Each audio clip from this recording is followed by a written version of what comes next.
What's going on, everyone? So everyone's on the same page about the Lakers winning a championship.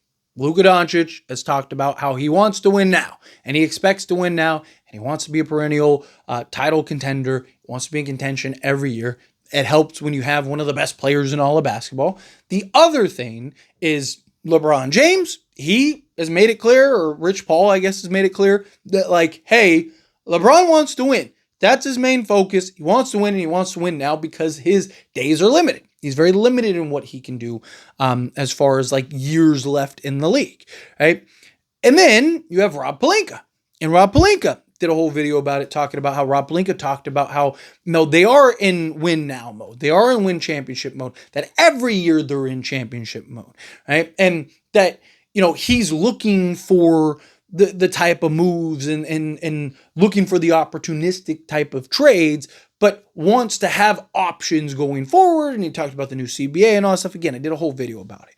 But something that Rob Pelinka talked about was in regards to winning now was now moves is what he called it, right? That he's constantly and is continuing to look for now moves. He wants to pull off trades. He wants to, buy out market, whatever. He's looking for these moves that are now moves to help with now. Now, he still wants to maintain the flexibility. He doesn't want to take any moves, but he understands that, like, hey, Luka, LeBron, the Lakers' expectations, period, from a fan perspective to a front office perspective to, a media perspective to all of it, right? Like, Lakers don't play for conference finals. They don't play for playoffs. They play for NBA championships. And every year, your job is to be in the NBA finals. Obviously, it's not going to happen every year, but that should be your goal. Otherwise, what are we doing here,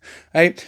So Rob Pelinka talked about, hey, I need the now moves type thing. So I'll go over exactly what he said.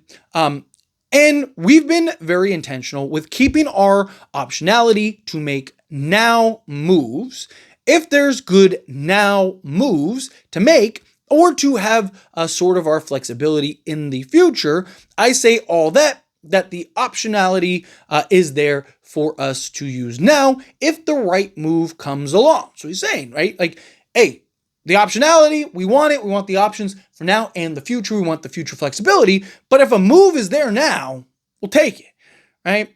So he's saying, like, that, hey, if the right move comes along this way, we want to make smart moves, but to be in a position of flexibility versus being stuck in a really promising for how we're going to build this team moving forward, right? So talked about how he doesn't want to be stuck, right? The new CBA, seeing a lot of teams, Phoenix Suns, have to buy out Bradley Beal and get off of Bradley Beal because they're stuck, right? So they need to get under the aprons. They need to do all this stuff. You got to be creative. You got to do all these things. But I like that Rob Pelinka talks about, like, hey, the now moves. If that opportunity presents itself, if that option comes to be where it's like, boom, that's the move, that's the play, this is the thing that we're going to take. And look, we've heard from media and several reports that, like, hey, Rob Pelinka is still very active in the trade market. He's still very active in trying to define quality players and pieces and all these things. And that, if something's there, he's going to take it, right? It's nice to hear Rob Pelinka himself kind of, confirm. I was going to say reiterate, but he's not really reiterating it because he's the one that's confirming the reports that, like, hey, Rob Pelinka, he's still doing his job. He's looking into Andrew Wiggins and, the Blazers with Matisse Thybulle and Robert Williams, plus any other trades that we don't hear about. I mean, how many trades over the last few years has Rob Pelinka pulled off that just came out of left field? Right, like the D'Lo acquisition, the Rui Hachimura acquisition, the Luka Doncic acquisition, right? Like, he's done several moves that just kind of came out of nowhere, right? And so my hope is that that we're getting one sooner rather than later. But he also, again, doesn't want to handcuff himself. Right? But this is my point. Right? I keep reiterating this myself and keep talking about in, like, various videos and stuff about just being patient, waiting for the right thing to come along. Right? I've talked about, I'm fine if the Lakers go into the season as is. I'd like to see them make a move.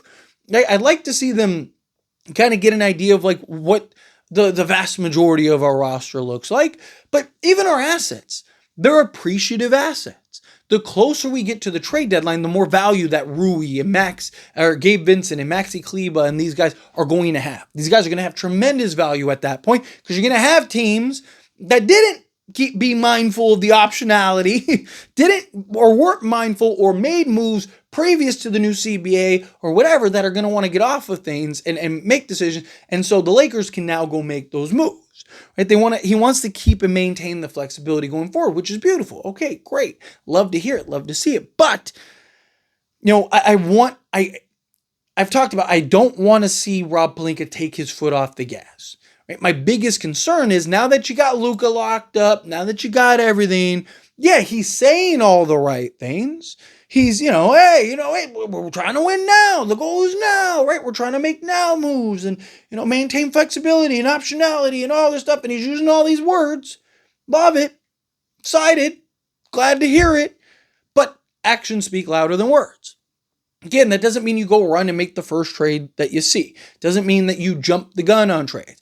I'm old enough to remember Timothy Mozgov and Luol Deng because Mitch Kupchak just felt like he needed to do something to try to save his career, and it ended in disaster, and he ends up getting fired, and then that's the end of that.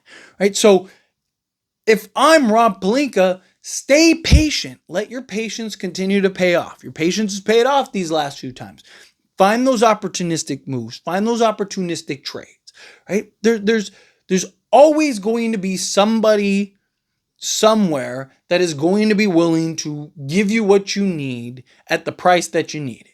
It's just, again, finding that, being patient, negotiating, right? And again, maybe it's a week from now, right? Maybe it's 2 months from now when we get into training camp, right? Or a month and a half now. Because Lakers' first preseason game is what, October 3rd? So, training camp is going to be a week into that. So literally, you got 2 months before training camp, right? Like, once you get into training camp, all of a sudden options start to open up. Teams start to want to, prices start to come down. All of a sudden, that Andrew Wiggins price tag, it's like, all right, fine, keep your first, just give us that. Boom, let's go. Make the move. Right? Like, or somebody else comes out of left field. I've talked about Miles Bridges. I actually might do a video on Miles Bridges again because I just want to put that into the ether. Right? Like, Miles Bridges, I'd love to see him in the Laker jersey, because he's exactly what you need. Young, matches the timeline, can play both sides of the basketball, play either forward spot for you, right? Like, he's a guy that I think could make some sense for the Lakers, right? But in the same breath, you also want to see, like, what can Jake LaRavia do for you? Like, does Jared Vanderbilt actually improve his three-point shooting? Like, what if Jared Vanderbilt is exactly what we need? I mean, I talked about it, did a video on it, right? Like, Jared Vanderbilt, I'm not even talking he has to shoot 40% for three-point range. He is so good defensively. He's arguably the best on-ball defender in all of basketball. I mean, again, go look up the numbers. Pick your favorite player in the league and go look up their stats and then their stats versus Jared Vanderbilt. It's like astonishing, right? And I'm talking like Steph Curry, all of them, right?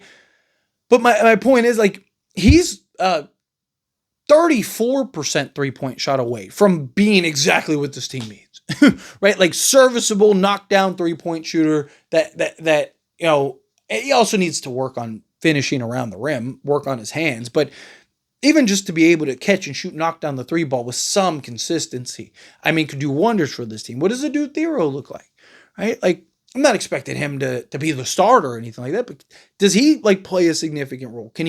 What if he's like 34% from three-point range this year and, giving you good, solid defense, right? Like, so again, we'll see kind of how everything progresses, but I like that Rob Pelinka at least is letting everybody know, hey, we're trying to win now. We're looking for the now moves. We want to win now. Luka wants to win now. He's made that very clear. LeBron James wants to win now. He's made that very clear. Or I guess Rich Paul is the one that, has made that very clear. And, Rich Paul or Rob Pelinka acknowledges, brain fart, right? Rob Pelinka acknowledges that, like, hey, this is the Lakers. Right? There is no, hey, yeah, guys, we made it out of the first round finally. Like last year, hey, we weren't a play-in team at least. Like, no, that's not what we play for. We play for championships. We hang finals banners. Right? Like, That's what the Lakers need to do. I don't care about any of the other stuff. I don't care about any of that. Like, yeah, it'd be cool to win the in-season tournament again, whatever. I don't really care. I want an NBA championship.